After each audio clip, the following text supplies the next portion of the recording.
Look at that plant. I want you to know that everything was grown in my garden.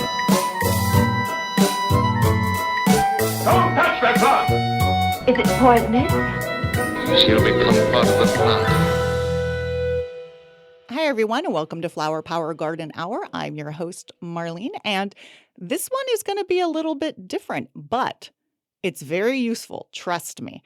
I have two people who are going to be starring in a new PBS series called GardenFit, and it incorporates gardening, of course, and also how to be healthy and not hurt yourself and not injure yourself while you're doing it. And this is really important because as gardeners, I'm sure you are all aware, it is actually way more physical and physically taxing than most people who just think, oh, we're out there picking flowers and in our cute little baskets and our cute little sun hats. That is not the case. So joining me is Madeline Hooper and Jeff Hughes, and you guys are in for a special treat. Just kidding. My husband may pop in every once in a while with his input based on his background. But Madeline and Jeff, thank you so much for joining me. Thank you. It's so great to be here. Yeah, it's thrilled. So I am going to say that when I got the email about this show, I had a chuckle because years ago, my friends and I we still do, would do something called GardenFit in my garden. But it was actually more hardcore. I would actually set up an obstacle course for my friends. So she would have to use a wheelbarrow weighted down. And then I would get her to do like chores just in the guise of it being exercise. But you guys have a whole new take on it. So before we get really into the show, just give me sort of a synopsis of what it is and really what we could expect from it. But then I want to do a sort of a back shuffle and get more into your background, Madeline, and also your background as well, Jeff. So who wants to take the lead on what exactly can we expect from GardenFit, just sort of in a summary? Why don't you take that? Okay, I'll start it. You can finish. All right. I think GardenFit is a show that really takes people all over the country to a big variety of gardens, and they get to meet a lot of very interesting gardeners, and we learn about why they created what they did.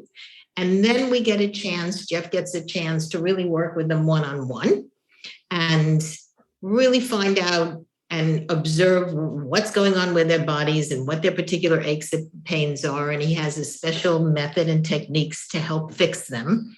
And then we come back 4 weeks later, giving them a chance to do what Jeff has taught them. And we see what the results are. And it's quite exciting at that point. And then we have a very nice festive ending. So that's the format of the show. But the mission of the show is to make sure that we help gardeners learn how to take care of their bodies while they're taking care of their gardens. So that's why we're doing GardenFit. And this sort of came about, Madeline, because you began gardening about 20 years ago and you discovered the joys and wonders of it. But it sounds like at one point you started getting was it aches and pains, or did you have an actual acute injury? No, I did get aches and pains, and I gardened a bit my whole life. Okay. But once I retired from business in New York City and lived full-time in the country, I started to garden much more. So instead of gardening, a little bit on the weekends and on vacations, I was gardening 4 to 5 hours a day.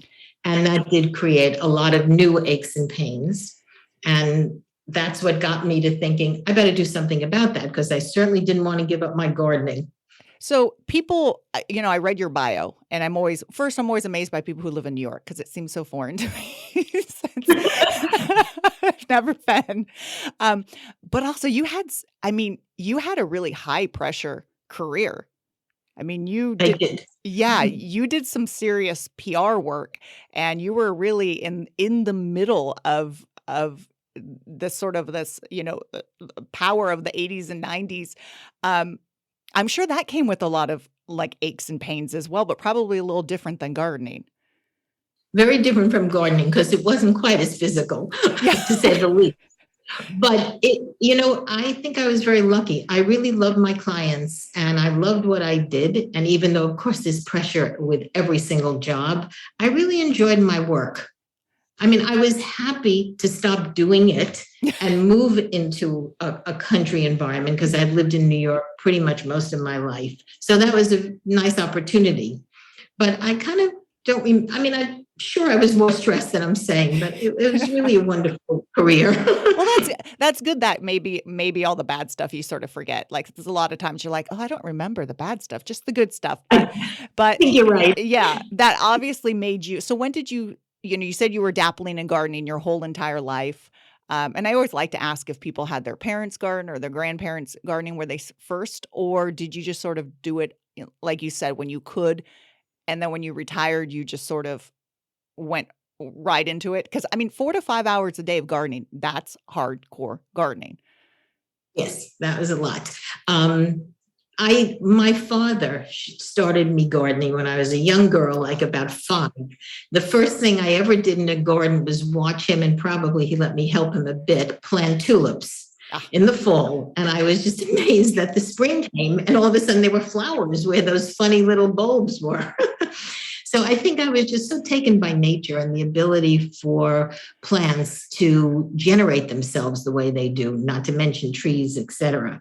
And I really, through school, I never gardened. And it was only till I had my first little house that I really studied it a bit and tried to plan a garden, make sure that things were blooming all season and, kind of learn the basics.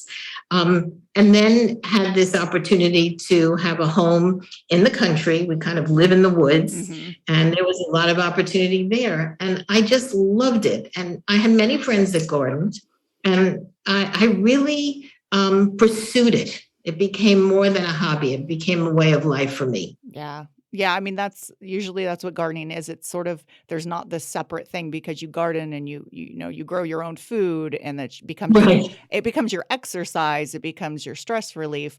But then, like every gardener, especially ones who were gardening 4 to 5 hours a day, what was like the first nagging ache that made you go, I better call someone, and that person was Jeff? What did you start feeling? Well, I had really a lot of neck and shoulder pain, probably from bending over. I know now because of Jeff. And it just got to the point where I had asked a fellow gardener to sort of, I was complaining. And he said, well, you have to call this guy Jeff Hughes. It was 2 years since this man had actually been with Jeff and was raving about what he did for him. So I next morning called up Jeff, and I showed up at his gym. And then history. The rest is history. So we'll get how you guys came about. But Jeff, I want to sort of jump in here because your bio is quite interesting too. I always read through and see, well, what trajectories do people's life goes on. And first of all, you were on Days of Our Lives. So I must say that's the only soap opera I watched growing up. And so I'm like, oh, do I remember him? But obviously most of your hobbies are incredibly physical. You have a black belt, correct? In Raiko Kempo, yeah. Okay. I told my husband, I'm like, he has a black belt. My husband's like, in what? I'm like, a black belt. Is that has to be in something. I'm like, okay. So your career spans quite a ways, and we're talking about you going into sort of the health field and the physical field. Did you always know you wanted to do that, or did that come about in some weird manifestation? It's one of those things that you just, at some point, you realize you've been doing it for so long that it's what you do. Yeah. Yeah. No. Yeah. And it's, so a little bit about background on me and my husband. I don't know if you, my first job was 9 weeding people's yards, and my back quote went out the first time when I was 16. And at 17, I was working 40 hours a week as an assistant gardener at the Winchester Mystery House. So aches and pains have been with me forever. And I trained through for an Ironman triathlon with injuries and pains and just masking it. And then I realized I couldn't. So I've seen so many body work people, and kudos to them. The soft tissue, the body manipulators, they're what keep me going.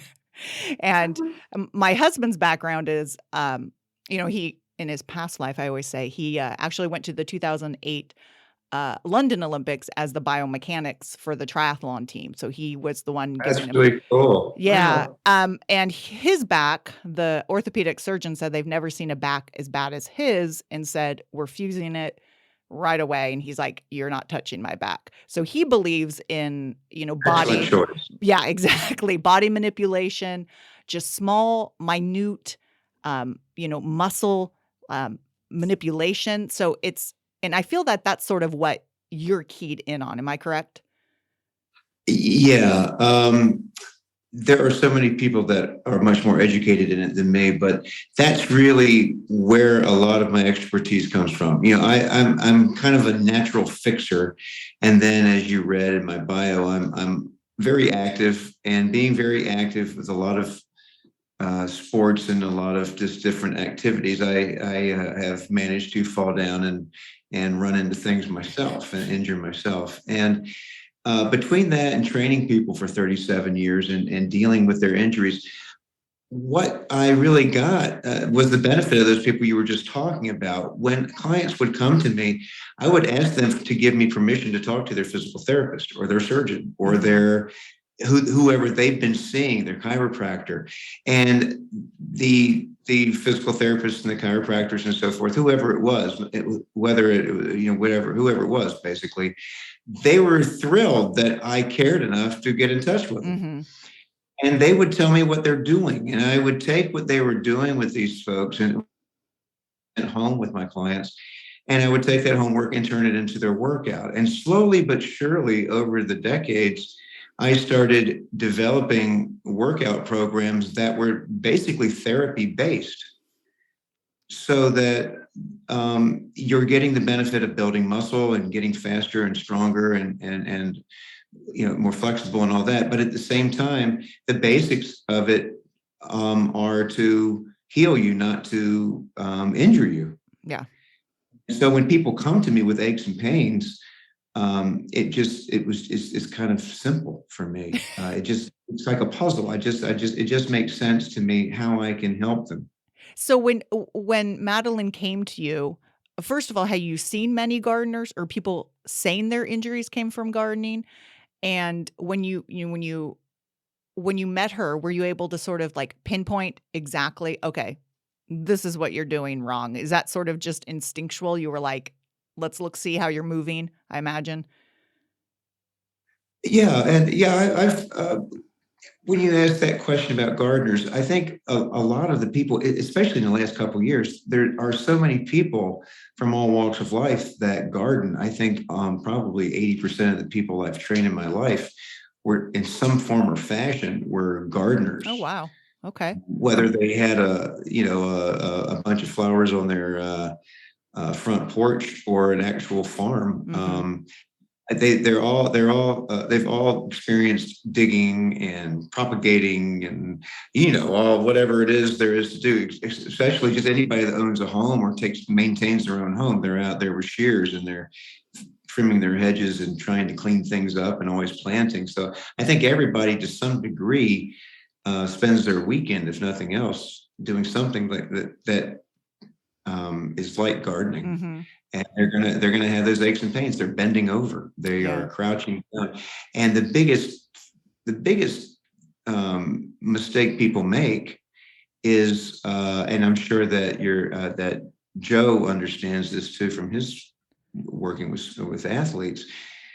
The goal is to get that garden straightened out, and you forget about your body while you're doing it. And it reminds you the next morning that you forgot about it. And that is exactly why I wrote that question. What do you do to get people to remember in the moment to move a certain way? I'm sort of jumping ahead, but I know exactly how I'm supposed to bend, lift, but in the moment, the goal is rip that shrub out, move that plant, and you just forget. Forget. Well, your body doesn't, it's whispering. There's this old saying, your body will whisper until it needs to scream at you. Yeah. You remember to listen. So, like you said, we are jumping ahead, but I'll just give you a little twinkle of what's coming up. It's called a habit. You just create a better habit. Yeah. Yeah. So when Madeline was your neck pain, was that from just bad form, or was that a one time like picking something up and then it was a nagging injury? And then how did you rebuild a habit if it was a bad habit? Well, Jeff taught me how to rebuild, how to replace what I was doing with a really good habit. Okay. But I didn't have a specific injury. I just did what Jeff was saying. I just kept doing things. If I bought 12 plants, I wanted to make sure I got them in the ground. If I saw a bed that I just wanted to weed or a bush I wanted to prune, I just never stopped until I had that done. And I think what you said also about yourself, and what's so exciting, I think, about GardenFit, what makes it relevant is that people need to know that they can stop, and they can have a better way, a healthy way of even gardening better. Mm-hmm. So nobody really stops to think, okay, like Jeff said, teach me a habit that my body loves, and I'll just stop stressing it. Yeah. So after a while, after I saw Jeff, within a month, Marlene, I was better. Within 3 months, I can say, this is 3 years now, I have no aches and pains. I can garden for 4 to 5 hours. I'm just used to how to use my body because Jeff trained me that way. Okay, I'm jealous. Her main nemesis was weeds. She would come in and say, I pull weeds and I look down and they're there again. Yeah. That was annoying. Yeah. That's always annoying. I think weeds might be the cause of most, because you're just like, I got to get this weed. And you just, the bending over is the worst thing for me. I know it. And then I'm like, oh, afterwards, like you said, it's not until the next day that you realize. And sometimes, you then can't pinpoint exactly what you're doing it, or you were doing so many different moves that you couldn't pinpoint. And you're like, well, I'm not going to, do an elimination diet type thing. I'm just going to keep going the way I am. And, oh, here's some ibuprofen. I'll just take some and mask the pain a little bit. That's it. Yeah. Yeah. So you guys visited how many gardens for this season? We went to actually 13 different destinations. And in one of the episodes, we actually saw an East and West Coast garden of the same gardener, or same guest gardener. Ooh. So we really were all over the country, which was quite exciting. And were people's aches and pains all across the board, or did you sort of realize, okay, this is, we got the majority is the back, the majority is the elbow, or was it sort of all across? No, I was very fortunate. We have a really nice array of problems on our show. There's always lower back and that area. There's always a problem there, but they tended to be a little bit more unique to what they were doing. So my fixes, actually, there's a nice variety of solutions that they needed. There's a lot of different ways you can make your lower back hurt or your hips bother you or whatever. So there's a really nice, there's a lot of fixes in this show, a lot of nice unique ones. And I imagine that, you went to some farms, and these are, working farmers who probably don't have a lot of time in their day. So I imagine some of the stuff you had to give them, like fixes. I don't know how open they would have been, like, oh, you got to go to the gym and you got to work on this. So I imagine some of these fixes you incorporated in more into that, okay, how do we not disrupt their lifestyle, especially if they are working a farm from sunup to sundown?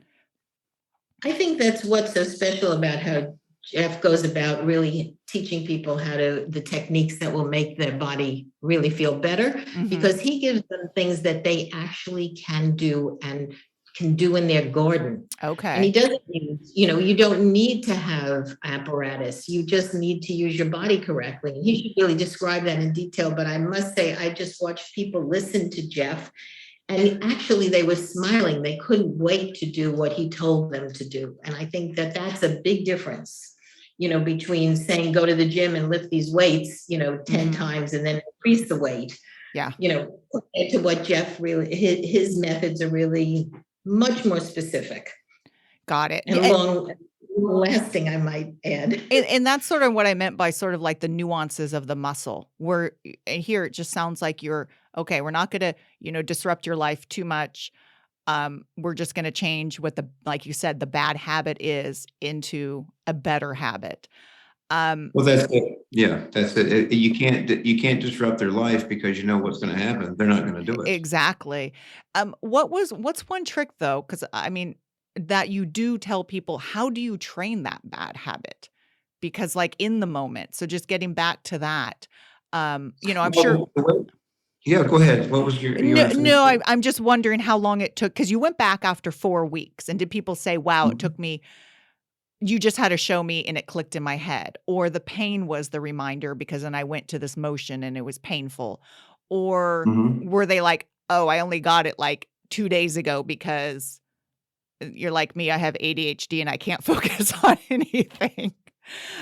Well, it's funny from your question. You mentioned if it hurt and Mhm. whatever. It's actually not negative reinforcement. It was very much a positive reinforcement type of thing. I would show them something. You know, I would observe them and I would see what they were doing, and then I would sit down with them and they would tell me where their aches and pains were, and that usually kind of made sense. I already kind of had an idea by the time they told me. And so the fix I would give them, it was anything from therapy when they're not doing something to doing something different when they are. And the trick was that it makes your body feel better to do it when you're not causing a problem. And so 4 weeks later, most of the time they just created the habit. Their body picked up the habit because it wasn't that they did something that hurt and they were reminded not to do it. They did something that didn't hurt, and their body said, hey, let's just do this from now on. Okay. So that was just, it was, the pain was basically, the lack of pain was sort of the reinforcement. They just And needed to that's be, what makes your body pick that habit up yeah. quicker, is because you're accomplishing. You look back and everything's deadheaded and all the plants are in the ground and you don't hurt. And you go, whoa, your body remembers that. I think it's funny because growing up, all we really were ever taught as far as body movement was bend with your knees, bend with your knees. And you think about it, and we're not really taught.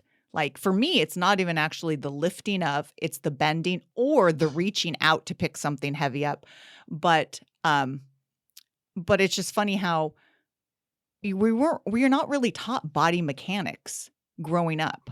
We're not really told how to sort of, where everything's put together. We're taught maybe muscles and bones if you take an anatomy class, but we're never taught how it really moves and flows and how, No, you're not. You really aren't. Even athletes, most athletes aren't even taught that until they really get into the professional stage. And you can go to any gym in the country, and 90% of the people you see in there are trying to move the weight instead of what they forgot what they're there for. They're there to work on their muscles, but they end up trying to push weight instead of that. And they're not paying attention to body mechanics either. Yeah. So I picture Madeline talking to the gardener, looking around at the garden, just talking like gardeners do. And I picture you, Jeff, without them realizing it, because as soon as someone knows you're watching their body mechanics, all the natural form goes out, all their bad habits go out, no matter what. So I imagine you're sort of watching what they're doing, and you sort of already have an idea. Then you sit down with them and they say, this is where it hurts, but you've already watched them and sort of Well, know. I'm quite sneaky, and we're a very good team. Yeah. So we can talk you through how I get away with that if you like. I would love to hear that. Yeah. So we begin with this tour. I introduced Jeff to the gardener, and we asked them what has inspired them to do their garden and to take us through it.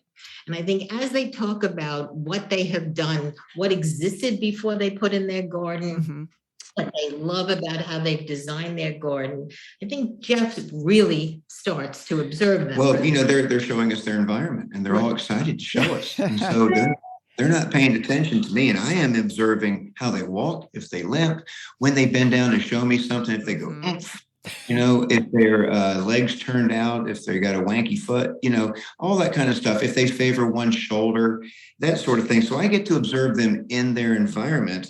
And then we continue that tour. So what happens during this time, just as a little garden aside, Marlene, they are imparting a lot of opportunities for new gardeners or existing gardeners like us to really get ideas and to understand, again, their techniques. So they're showing me and Jeff and the viewer different ways that they maintain their garden. And as they're doing that, Jeff gets to see what they actually physically do. That maintenance is the really cool thing, because, when they're showing us that part of it, I get to see their tools that they're using. I get to see what they're actually doing with their body and their hands and their arms and their elbows and their shoulders. And so now I'm really starting to put it together. I've observed their environment. Now I have observed how they use their body and what tools they use. And then it becomes even more, then Madeline gets even more into it. I ask you questions, as you can well imagine. Oh, yeah. But, what was impressive, and I think, again, gave Jeff a window into who he was going to be working with, all of them, to a person, really talked about, of course, creating habitats and working with nature or for nature. And so whether it was native plants or pairing shrubs up so a caterpillar, can put a cocoon and fit and actually feed itself on the right leaves. And then once it becomes a butterfly, feed itself on the right flowers. They were so knowledgeable that it was very inspiring to learn how they simply could take care of nature so everybody could do that. And I think that philosophy really stimulated Jeff. Well, that was like the third key to the door for me. Now I've seen them in their environment. Now I've seen what they do. And then Madeline got them to get in their head a little bit, and I understand their philosophy. So at that point, when the tour was done, I would sit down on every episode with these gardeners and just have a nice little one-on-one, very intimate time just with me. And I would ask them, what are your aches and pains associated with what you're doing here? And as I told you earlier, Marlene, I kind of put it together what I thought might be their aches and pains. And I was usually pretty close, but I'm just being quiet. I get to hear them talk about it. And with all of that knowledge that I've accumulated, very, very sneaky. Yeah. I understand, and this is the real formula here, is if you understand a problem and then you understand the cause of that problem, which I've been able to absorb from all that observation and listening to them, that if you understand the cause, it will lead you right to the solution. Yeah. In other words, if somebody's hand and wrist is hurting them because they're constantly squeezing and whatever they are, deadheading or just squeezing, any kind of squeezing activity, then that's all the muscles in the palm area of the hand. So if you go to the backside of the hand and give them an exercise just simply to strengthen the muscles on the backside of the hand, you've created a balance in the joint. The wrist stops hurting. It's that simple. Yeah. And just, you brought up a really good point, though, that I don't think people have ever just been asked. What are your aches and pains? And listen, and as much as, I love and respect doctors, let's be honest, if you go just saying, oh, this hurts, they really don't, they're like, okay, maybe physical therapy, but first let's, just take this pain pill or here, ice it or something. And it would be amazing to just have someone hear, oh yeah, these are my aches and pains. And oh yeah, you saw me how I was moving. And, you want to get to the heart of the problem, because that's really what I try not to take any pills anymore after I've taken way too much ibuprofen in my life, and my stomach and kidneys don't like it anymore. I really want to get to that root of the problem, but, a lot of times people just can't even find where to go to get that. And it sounds like that's exactly what you're able to do, and almost like a one stop by able to see them moving around. Yeah. I think that's Jeff's secret sauce, because they're really not only flattered, but they do open up so quickly. So I'm such a sensitive, caring person. Well, I don't even think that's really what I've just, my education that I actually use to do this really has come from a multitude of clients. And like you said, the practitioners that have come to me, and I've just learned, and I've just tried to absorb that knowledge. And that's the best knowledge in the world. And I'm thrilled that I get to help people. And this is what I was saying earlier, that trick I give them to do, whatever it is, that tip and that solution, it works so well because they understand it. I'm not just telling them to do something. I make sure they understand it. And I think about maybe 6 out of 10 times with these folks, it was almost immediate. It was. And they were like, Wow. wow, that's great. And that encourages them to keep doing it because it feels good. And, that's what a habit is. A habit is a repetitive action. So that's where the 4 weeks comes in. If they'll stick with it for 4 weeks, if I can give them something that works, that they'll do, and they do it for 4 weeks, their body will do it. And it was fun when we would go back, they would, They really were overwhelmed. I just don't want to skip over the thing that Jeff actually shakes their hand and gets a promise from them. And you can see how determined they are because now they own the solution. Yeah, And I think that's a big. That's a big part of the show. It's a big part of the show for people to really observe that themselves as viewers. After the fix, I always say, now here's the hard part. You have to shake on it and you have to promise me you're going to do this for 4 weeks. It's charming, but it's important.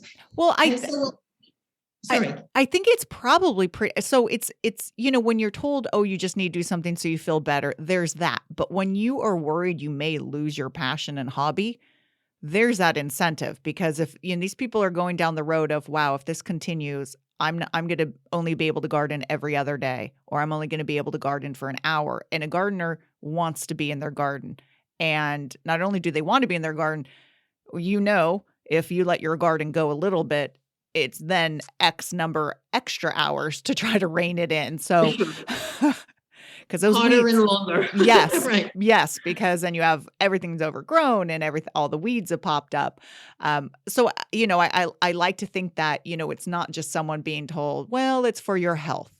This is Well, and again, go ahead. They want it because Jeff has really taken the time to make sure that they understand exactly what their problem is and exactly what the solution is. And when we come back, I would say for sure to a person, they have totally improved. Some people have lost nerve pain in their legs. I mean, the transition, even of how they look, they are standing up straighter. Their whole body structure looks different and they're smiling. I mean, they're so excited when we come back. Yeah, they can't wait to see. They're pain. I mean, not 100% pain free, but some of them actually were. Yeah. And it's fun. It's funny because that's not only that the pain is gone, but they're thrilled that they don't think about it anymore, that their body accepted the habit. It's just part of life now. Yeah. And I'm just going to say, as someone who has constant back pain, I live with pain every day and just having mild pain sometimes is a win, versus versus that horrendous pain, because then okay, I know what not to do. So, even if people still have a little bit of pain, sometimes that's a reminder. I mean, sometimes when I, if my back's feeling too good, my husband's shaking his head because, he knows that as soon as the pain's gone, I start doing dumb things again. So pain is actually my reminder. That's only human. There's one other kind of little aspect in between here before we go back, which I think is sort of added value to the viewers, is Jeff and I go to the gym where we met. Okay. Where he has his tank top on, and I think first of all, Jeff reviews what he did with the gardener. So if people, didn't get it kind of the first time, although he explains it brilliantly, they sort of hear the whole process and what was going on. Yeah, we just revisit it really quickly. Okay. And just to make it clear and maybe add a couple extra things that I might have actually said to the gardener that didn't make it onto the show. Onto the screen when I'm with the gardener. And then we always try to maybe come up with something that's kind of ancillary to the whole thing that add just an extra fix. Like if I gave the gardener, I think in one of the shows, he had a lot of pain in front of his shoulder and that area. And I gave him a wonderful stretch that really takes care of the whole front of the body. And then, so in the gym sequence, Madeline asked me, is there a one shot deal that we can kind of give people that will loosen up the back of the body. And there was, and we show them that. So it's just a little extra. Yeah, we sort of demonstrate that, which is Little nice. little time in the gym, but even though it was shot in the gym, it still doesn't require apparatus. There's no equipment here. We use some stretch bands and stuff like that, but it's really not a gym show. Yeah, no. Sometimes one of the gardeners sent Jeff a picture of the stretches that he had shown her to do, and she was doing it literally in her kitchen. Yeah, she was while all she was making excited. sugar. She took a picture while she was making sugar, doing her stretch, and texted it to me. And I was like, "Hey, all right." So It that's very is cool. So- it is amazing how just stretching is, I mean, and when you start thinking about, oh gosh, my lower back's hurting, well, maybe your hamstring's incredibly tight, or maybe one of your, your hips up a little bit. Whereas people then are just like, oh, it's my back, my back, my back. Whereas a lot of times it's not even the back, or like you said, it's the front of the shoulder. It may not even be the shoulder. It could be a back muscle that's so tight that, like you said, you can't even stretch it back, and that's when it hurts. So, I'm a big believer in stretching. Do I do it enough? Heck no. Would I feel better if I did it? Yes. But actually I want to go back to what Madeline said was, so we didn't talk about how the show started about. We know how you guys met. And then who had the idea for this show to bring both of your expertise together? Oh boy. Okay, go ahead. Go ahead.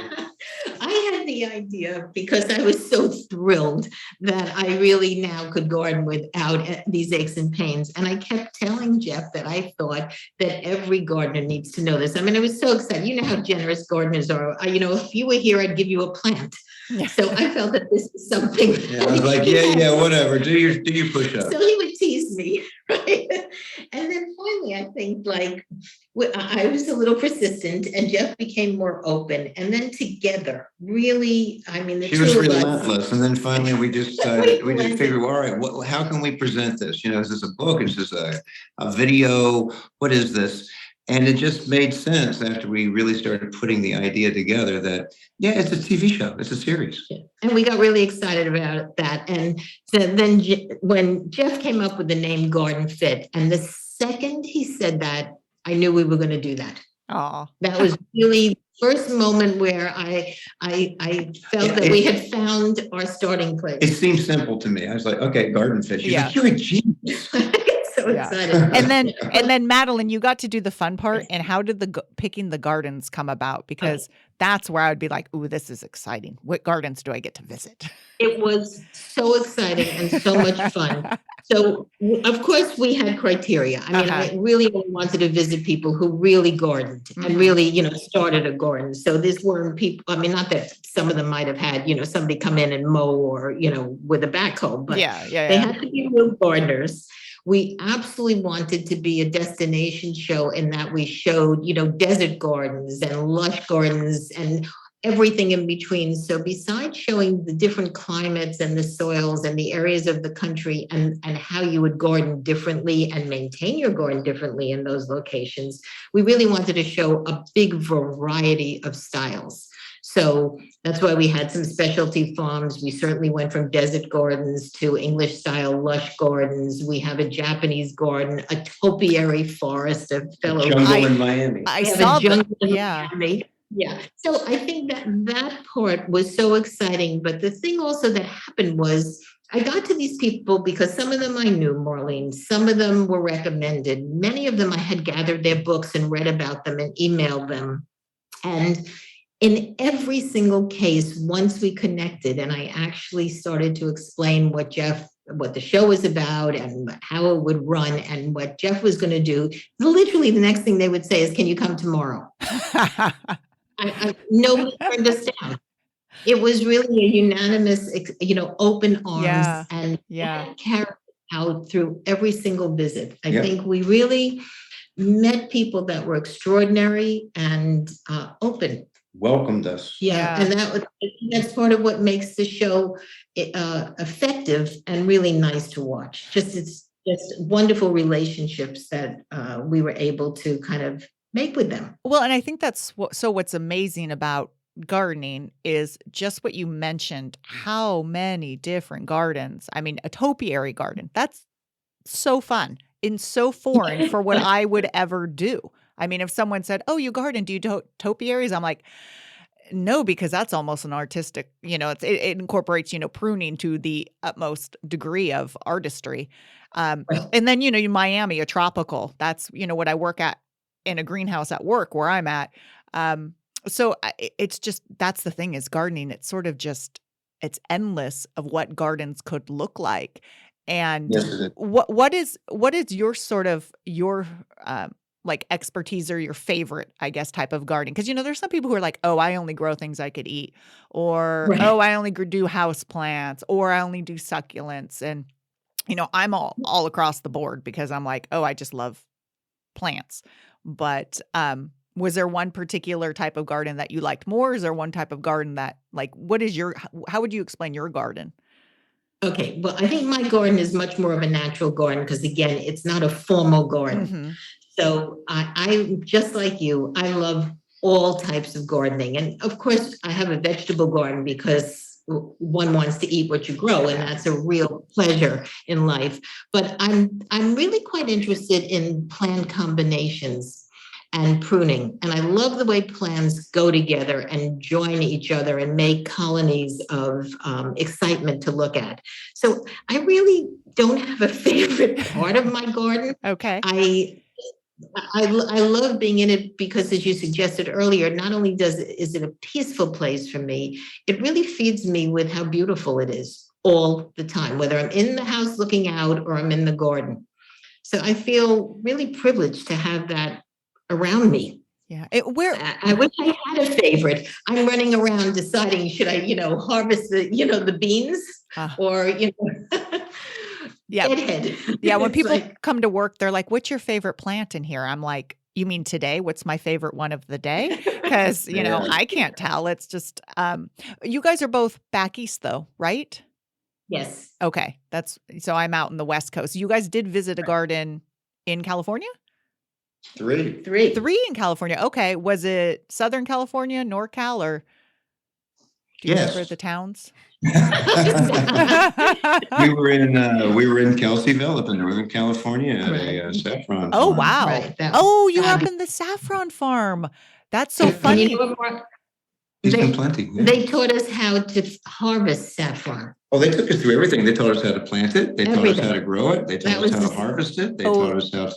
That I think we is, did everything. We that's, did everything. We And then they even- taught us how to cook with it. Yeah, we had a party and they taught us how to cook with it. so I actually want to get them on my podcast. That's so funny. I'm not sure if it's that saffron farm, but we grow saffron crocus here, and we have some, at work because it's Right. they're already done blooming.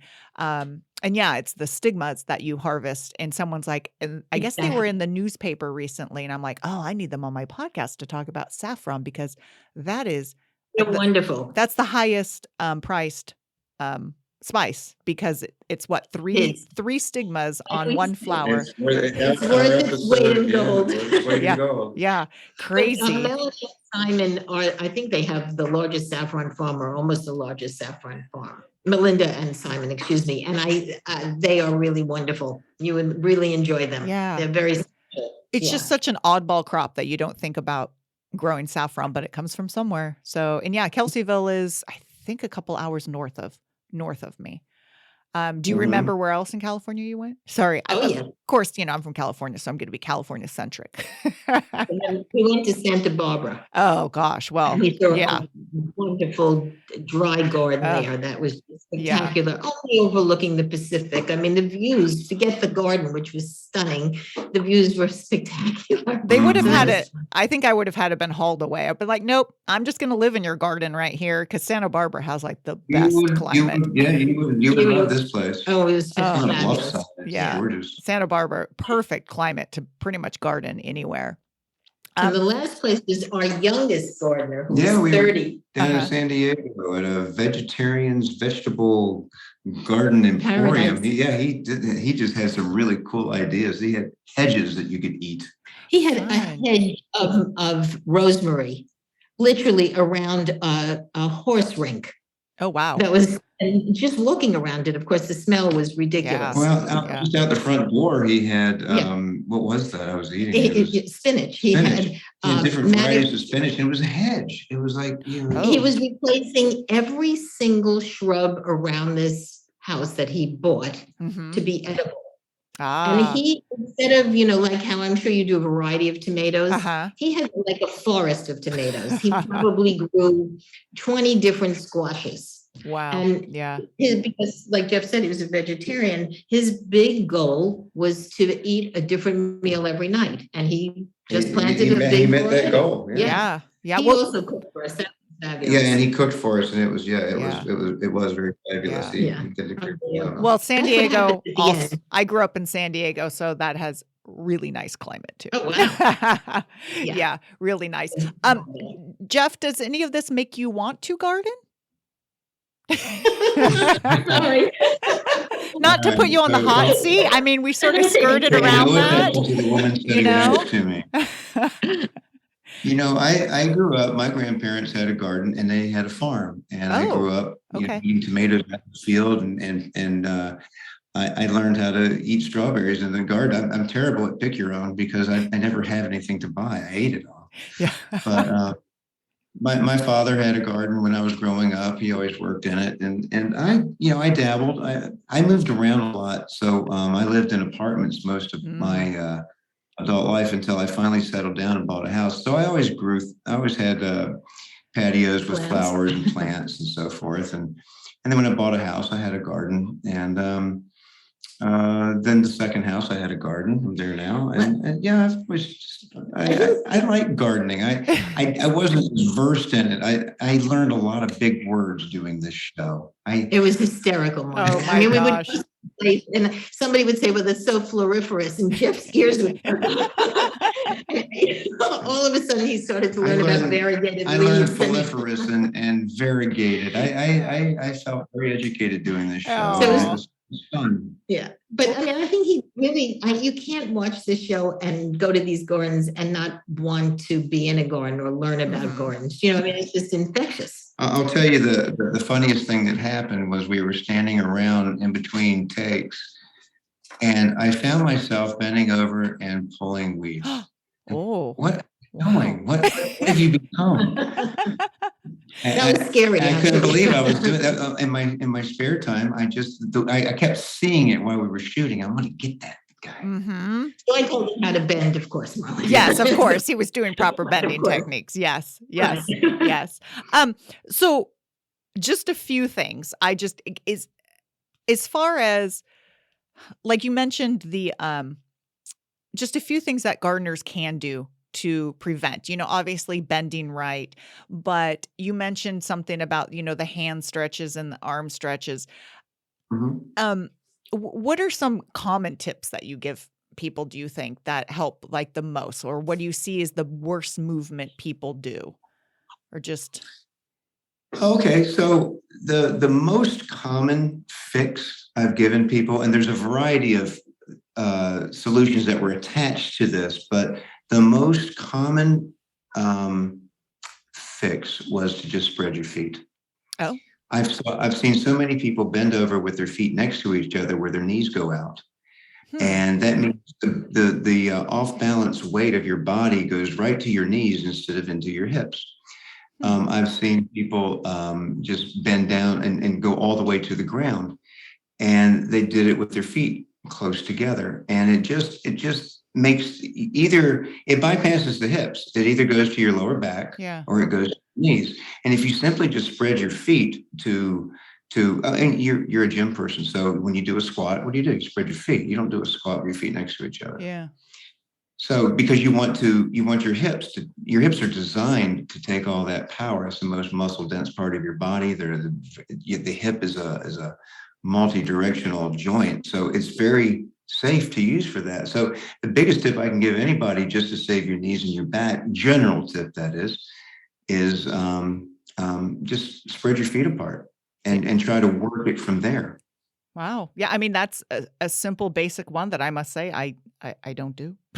And it makes perfect sense, and it's easy. Earlier, you're mentioning stretching. And one of the biggest tips I can give for stretching, there's a million stretches. So it's not necessarily to stretch. It's the mind, your understanding of the stretch. Your body doesn't like to be stretched. That means you're pulling on a muscle. Yeah. That's why you don't do it. Mm-hmm. If you'll tell your body that you're reaching instead of you're stretching, your whole body goes, oh, well, we know how to do that. That's how we change a light bulb. Ah, okay.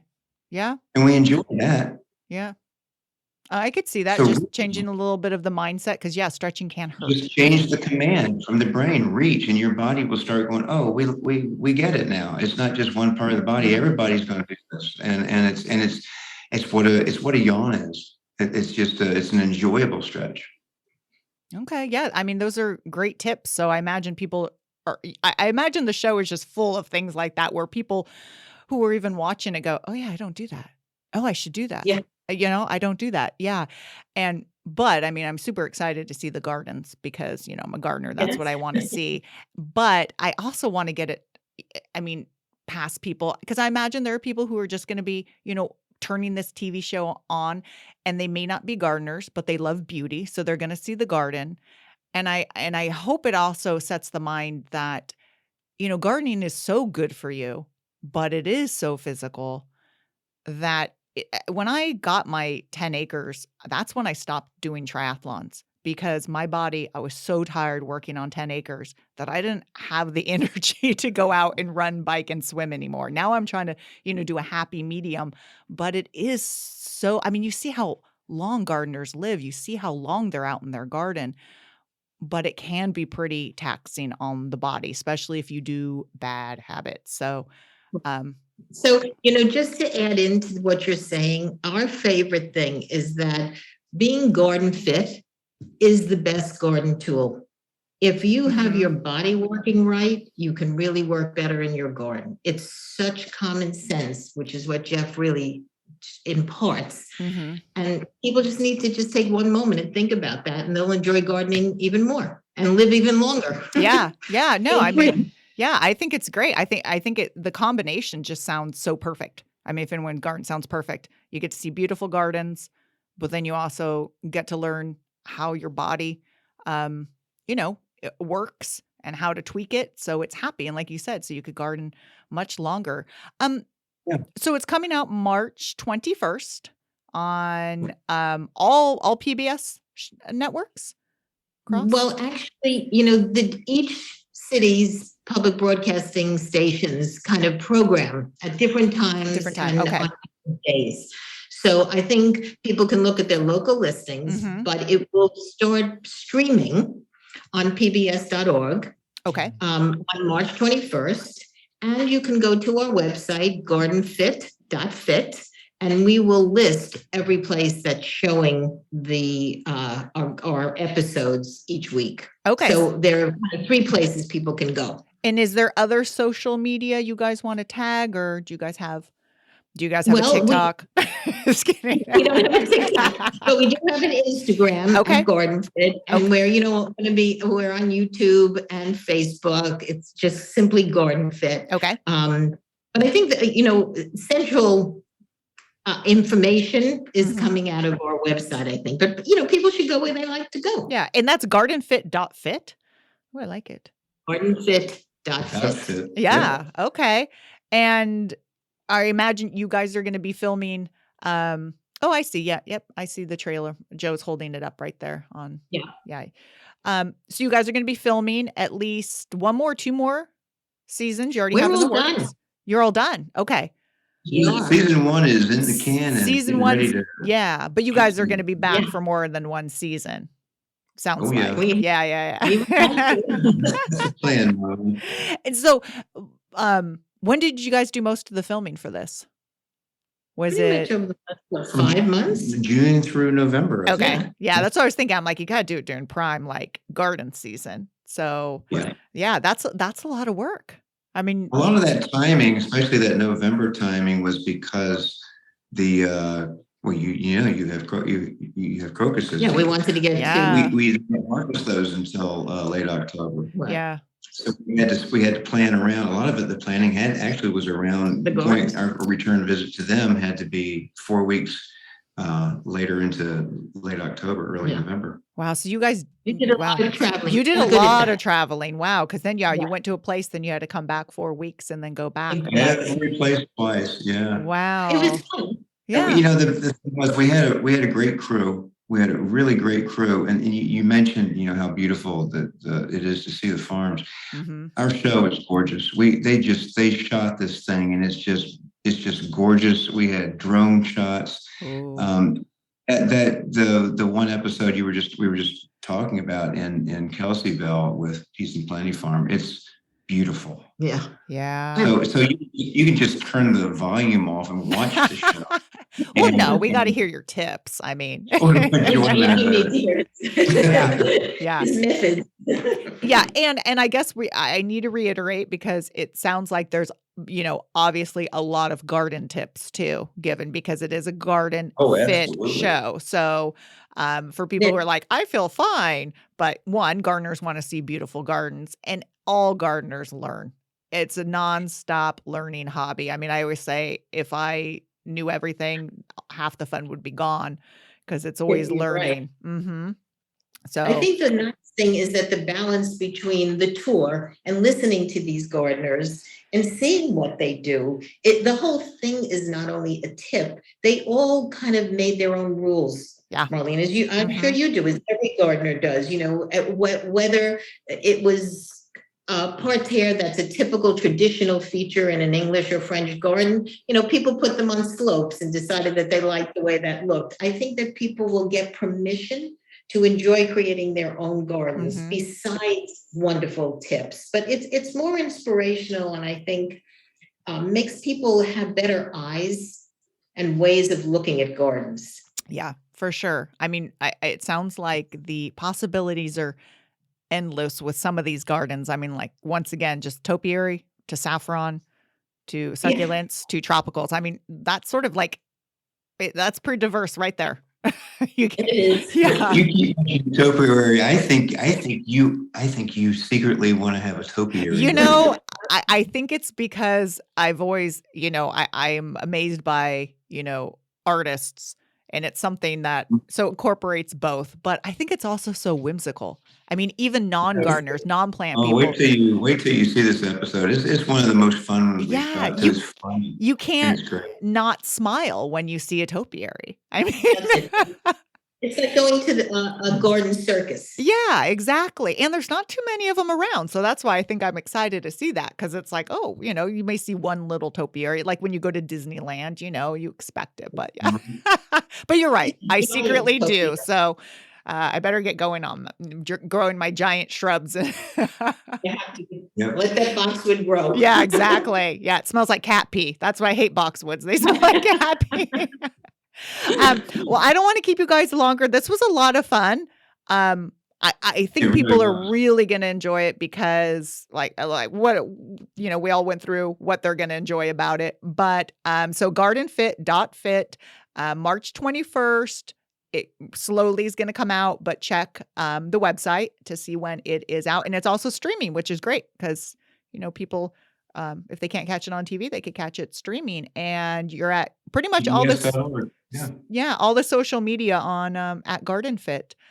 Right. Yeah. So thanks for joining me. Thank you. This was wonderful, Maureen. Good. Thank you very much. And Joe, where's Joe? Yeah, he didn't jump in. I think he was like, she's got this. They've got this. He's the one who's like, ask him about this, ask him about that.